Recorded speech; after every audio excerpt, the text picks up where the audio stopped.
અંબલિકાએ પણ ગર્ભ ધારણ કર્યો। ત્યાર પછી તે પાંડુની માતા બન્યા।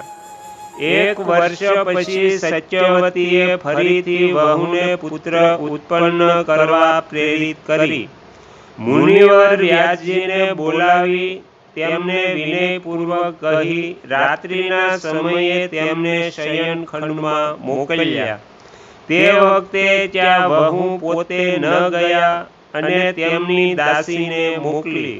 તે દાસીના ગર્ભથી વિદુરજીનો જન્મ થયો, જે પુણ્યાત્મા પુરુષ ધર્મનો અંશ માનવામાં આવે છે।